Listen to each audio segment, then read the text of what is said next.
नमस्कार भक्तजनों, आज इस पावन घड़ी में आप जिस कथा को सुनने जा रहे हैं वह केवल शब्दों की कथा नहीं है। यह उस विश्वास की कहानी है जो टूटते हुए मन को फिर से जोड़ देता है। यह उस संतोष का स्मरण है जो अभाव में भी हृदय को भर देता है। माघ मास की यह पवित्र बेला स्वयं तपस्या का रूप है और जब इसी माघ मास में माँ संतोषी का नाम लिया जाता है तो जीवन की सबसे कठिन राह भी सरल होने लगती है।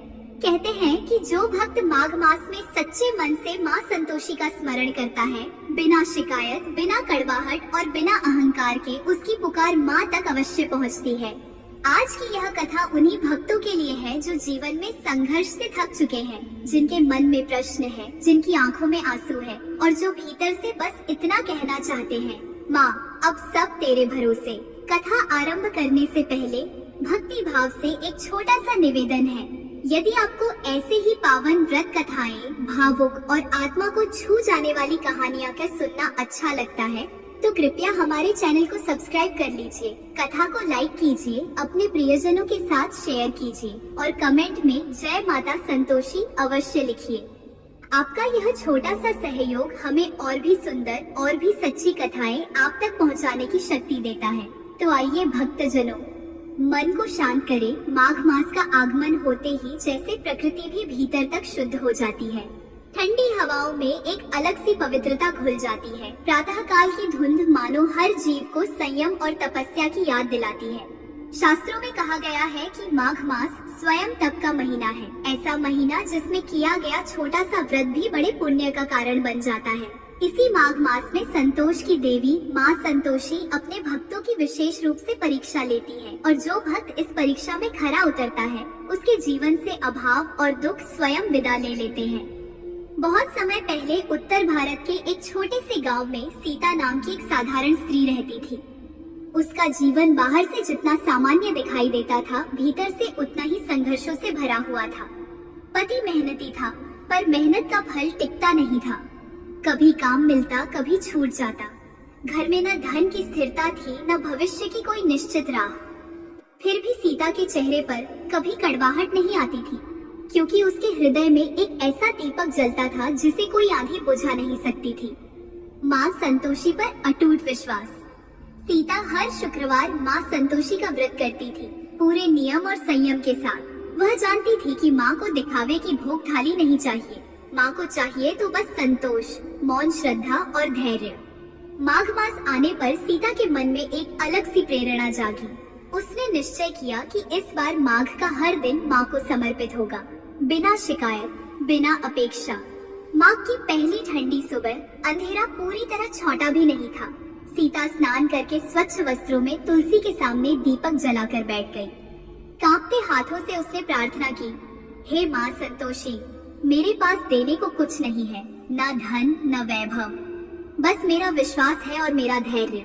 यदि मुझसे कोई भूल हो तो क्षमा करना, पर इस माघ मास में मुझे अपने चरणों से दूर मत करना। उसी दिन से सीता का माघ व्रत आरंभ हुआ। जैसे जैसे दिन बीतने लगे वैसे वैसे परिस्थितियां कठिन होती चली गईं। घर में अन्न की कमी बढ़ने लगी, काम अनिश्चित हो गया और पड़ोस की स्त्रियां ताने देने लगी। इतनी पूजा पाठ से क्या मिला? पर सीता ने कभी उत्तर नहीं दिया। वह जानती थी कि माँ संतोषी मौन में की गई साधना को शब्दों से कही गई प्रार्थना से अधिक सुनती है। एक शुक्रवार ऐसा आया जब व्रत खोलने के लिए उसके पास गुड़ चना तक नहीं था। मन क्षण भर के लिए डगमगाया, आंखों में आंसू आए, पर उसी क्षण उसने स्वयं को संभाल लिया। उसने केवल जल ग्रहण किया और माँ के सामने सिर झुका दिया। उसी रात उसे सपना आया। दिव्य प्रकाश में लिपटी हुई एक शांत करुणामयी माता, जिन्होंने केवल इतना कहा, सीता, माघ पूरा कर ले, तेरा समय निकट है। नींद खुली तो सीता का हृदय भय से नहीं बल्कि एक असीम शांति से भर चुका था। वह समझ गई कि यह मार्ग कठिन अवश्य है, पर यही मार्ग उसे माँ तक ले जाएगा। माघ मास आगे बढ़ने लगा और सीता के जीवन की कसौटी और कठोर होती चली गई। माँ संतोषी की साधना अब केवल व्रत तक सीमित नहीं रही थी। वह सीता के हर विचार, हर प्रतिक्रिया और हर भावना की परीक्षा ले रही थी। घर की स्थिति पहले से भी अधिक कठिन हो गई। कभी कभी तो ऐसा होता कि पूरा दिन निकल जाता और घर में एक समय का भोजन भी नहीं बन पाता। ठंड बढ़ती जा रही थी, पर सीता की आस्था उससे भी अधिक तप रही थी। गांव की कुछ स्त्रियां अब खुले शब्दों में व्यंग्य करने लगी। कोई कहती कि भूखे रहकर देवी प्रसन्न नहीं होती, कोई कहती कि भगवान वही रहते हैं जहां सुख संपत्ति हो। सीता सब सुनती थी, पर उसके मन में न क्रोध उठता था, न ईर्ष्या, न ही किसी को उत्तर देने की इच्छा। वह जान चुकी थी कि माँ संतोषी का मार्ग बाहर से सरल दिखता है, पर भीतर से वही मार्ग सबसे कठिन होता है, क्योंकि इसमें मन की हर कड़वाहट, हर शिकायत और हर अधैर्य को त्यागना पड़ता है। एक दिन पड़ोस की एक स्त्री उसके घर आई और हाथ में इमली नींबू थमाते हुए बोली कि बच्चों के लिए रख ले। क्षण भर के लिए सीता का हृदय कांप गया। घर में बच्चों की भूख और सामने खट्टे फल, पर अगले ही पल माँ का नियम उसके सामने खड़ा हो गया। उसने बड़े प्रेम से पानी पिलाया, पर खट्टा लेने से मना कर दिया। स्त्री हंसते हुए चली गई, पर सीता के भीतर एक युद्ध चल रहा था, मन और नियम के बीच। उसी रात जब सब सो गए, सीता ने देखा कि घर के कोने में जल रहा छोटा सा दीपक अचानक तेज उजाला देने लगा। कोई शब्द नहीं, कोई रूप नहीं, पर उसे भीतर से अनुभव हुआ कि माँ उसकी परीक्षा देख रही है। इसी बीच उसके पति का धैर्य भी टूटने लगा। एक शाम उसने थके स्वर में कहा कि यह सब पूजा पाठ बेकार है, जीवन में कुछ बदल नहीं रहा। सीता ने कोई तर्क नहीं दिया, बस इतना कहा कि माघ पूरा होने दो, उसके बाद यदि कुछ न बदला तो वह स्वयं माँ का नाम लेना छोड़ देगी। ये शब्द कहते समय उसका कंठ भर आया, पर मन में फिर भी शिकायत नहीं थी। माघ मास का मध्य आते आते ठंड अपने चरम पर पहुँच गई। सीता रोज प्रातःकाल नदी पर स्नान करने जाती। बर्फ जैसे ठंडे जल में उतरते समय शरीर कांपता, पर मन अड़िग रहता। एक दिन नदी किनारे उसे एक वृद्धा मिली, जिसने स्नेह से पूछा कि इतनी ठंड में यह कष्ट क्यों। जब सीता ने माँ संतोषी के व्रत की बात कही तो वृद्धा ने मुस्कुराकर कहा कि याद रखना, माँ का सबसे बड़ा प्रसाद संतोष है। और यह कहकर वह ऐसे अदृश्य हो गई जैसे कभी वहाँ थी ही नहीं। सीता का हृदय समझ गया कि यह कोई साधारण भेंट नहीं थी। उसी समय घर की परिस्थितियों ने फिर करवट ली। पति ने बताया कि साहूकार ने संकेत दिया है कि काम कुछ दिनों में बंद हो सकता है। पुराने भय फिर सिर उठाने लगे, पर इस बार सीता ने रोने के बजाय दिया जलाया और माँ के सामने मौन बैठ गई। उस दिन उसने माँ से कुछ मांगा नहीं, बस भीतर ही भीतर यह स्वीकार किया कि जो भी होगा वह माँ की इच्छा होगी। इसी मौन स्वीकार में उसकी साधना और गहरी हो गई। उसे अब यह अनुभव होने लगा था कि माँ संतोषी शब्दों से नहीं, बल्कि उस क्षण से प्रसन्न होती है जब भक्त हर परिस्थिति को बिना शिकायत स्वीकार कर लेता है। माघ मास अब अपने तीसरे चरण में प्रवेश कर चुका था और सीता के भीतर चल रही साधना भी अब बाहरी परिस्थितियों से कहीं अधिक गहरी हो चुकी थी। पति को कुछ दिनों का काम मिल जाने से घर में हल्की सी स्थिरता अवश्य आई थी, पर यह स्थिरता इतनी नाजुक थी कि किसी भी क्षण टूट सकती थी। गांव में लोग तरह तरह की बातें करने लगे। कुछ कहने लगे कि आखिर पूजा पाठ का फल मिल ही गया, तो कुछ के मन में ईर्ष्या भरने लगी और वे इसे मात्र संयोग बताने लगे। इन सब बातों के बीच सीता का मन पहली बार सचमुच डगमगाया। उसे स्वयं से प्रश्न होने लगा कि यह परिवर्तन माँ की कृपा है या केवल समय का फेर। यही वह क्षण था जब उसकी साधना ने सबसे कठिन मोड़ लिया, क्योंकि जब दुख में विश्वास बना रहता है और सुख में हिलने लगता है तब असली परीक्षा होती है। माघ की ठंड और तेज हो चली थी। नदी का जल जैसे बर्फ बन गया था, पर सीता हर सुबह बिना चूक स्नान के लिए जाती, कांपते शरीर के साथ माँ का नाम जपती और भीतर ही भीतर स्वयं को समझाती कि यह कष्ट क्षणिक है, पर माँ का आशीर्वाद शाश्वत। एक सुबह नदी किनारे वही वृद्धा फिर दिखाई दी, जिसने पहले कहा था कि माँ का सबसे बड़ा प्रसाद संतोष है। इस बार उसने कुछ नहीं कहा, बस स्नेह से सीता की ओर देखा और मुस्कुरा दी। उस दृष्टि में ऐसा अपनापन था कि सीता का हृदय भर आया। उसे अनुभव हुआ कि माँ स्वयं किसी न किसी रूप में उसकी साधना देख रही है। घर लौटने पर परिस्थितियाँ फिर करवट लेती दिखाई दी। पति ने बताया कि साहूकार को बड़ा काम मिलने की उम्मीद है, पर यह भी कहा कि अभी कुछ निश्चित नहीं है। भविष्य फिर से अनिश्चित हो गया। यह सुनकर सीता के भीतर भय तो उठा, पर उसने उसे अपने चेहरे तक नहीं आने दिया। उसने दीपक जलाया, आंखें बंद की और मन ही मन माँ से कहा कि यदि यही स्थिति बनी रहे तो भी वह संतोष नहीं छोड़ेगी। माघ मास का अंतिम शुक्रवार अब निकट आ रहा था और सीता जानती थी कि यही वह समय है जब माँ की परीक्षा पूरी होती है। उस रात उसे फिर स्वप्न आया। इस बार माँ ने कोई वचन नहीं दिया, कोई निर्देश नहीं दिया, बस उसके माथे पर करुणा भरा हाथ रख दिया। उस स्पर्श में ऐसा भरोसा था कि नींद खुलने पर सीता के मन में किसी प्रकार का भय शेष नहीं रहा। अगले ही दिन गांव में समाचार फैल गया कि साहूकार को बड़ा ठेका मिल गया है और उसे स्थायी मजदूरों की आवश्यकता है। आश्चर्य की बात यह थी कि सबसे पहले उसी ने सीता के पति का नाम लिया, जिसे उसने कठिन समय में भी धैर्य नहीं खोते देखा था। यह सुनते ही सीता की आंखों से आंसू बह निकले, पर ये आंसू दुख के नहीं थे, ये उस विश्वास के थे जो परीक्षा में खरा उतर चुका था। फिर भी सीता ने न किसी के सामने गर्व किया, न उत्सव मनाया। उसने मन ही मन कहा कि माघ अब भी पूरा नहीं हुआ है और माँ की कृपा को शोर नहीं।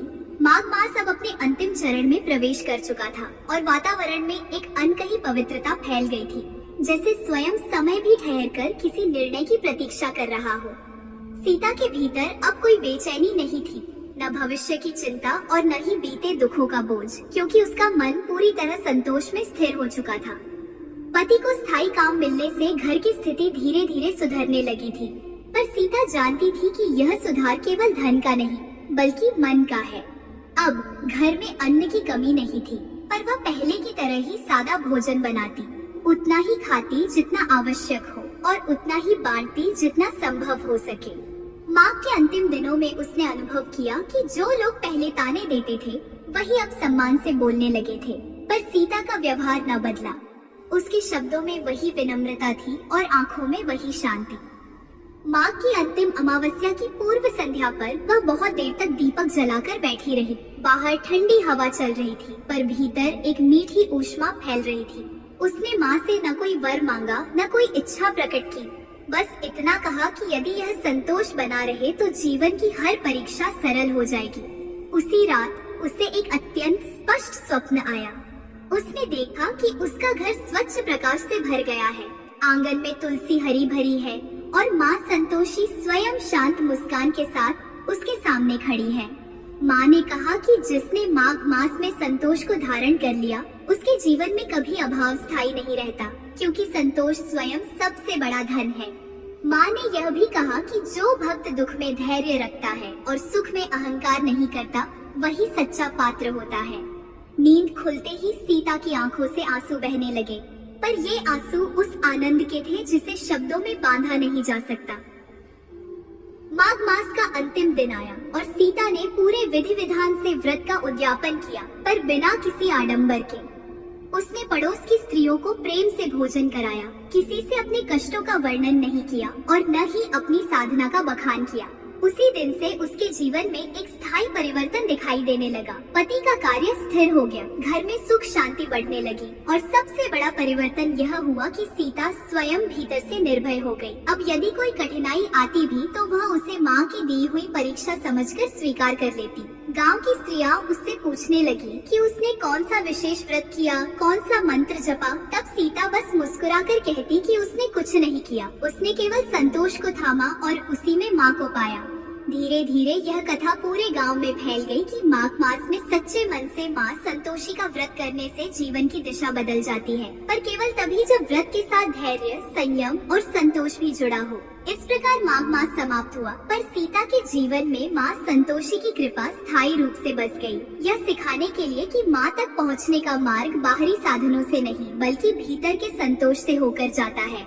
माघ मास के समाप्त होते ही जैसे सीता के जीवन में एक नया अध्याय स्वयं खुल गया, पर यह अध्याय किसी चमत्कारिक धन वर्षा या अचानक राजसी सुख का नहीं था, बल्कि उस गहरे संतोष का था जो भीतर स्थिर हो जाए तो बाहर की हर परिस्थिति अपने आप सहज लगने लगती है। अब सीता के घर में अभाव नहीं था, पर उससे भी बड़ा परिवर्तन यह था कि अब भय नहीं था।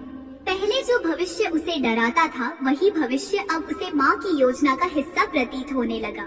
पति के चेहरे पर भी अब थकान से अधिक आत्मविश्वास दिखाई देता था, क्योंकि उसने भी यह समझ लिया था कि जीवन केवल मेहनत से नहीं, धैर्य और संतोष से आगे बढ़ता है। गांव की स्त्रियां जब कभी सीता से उसके व्रत के नियम पूछती तो वह कोई लंबी विधि नहीं बताती, न ही किसी विशेष पूजा का वर्णन करती। वह बस इतना कहती कि माघ मास में उसने माँ संतोषी से कुछ मांगा नहीं, बल्कि जो मिला और जो नहीं मिला दोनों को स्वीकार करना सीखा। उसने न किसी से ईर्ष्या की, न किसी से शिकायत, न ही अपने कष्टों को बड़ा बनाकर बताया।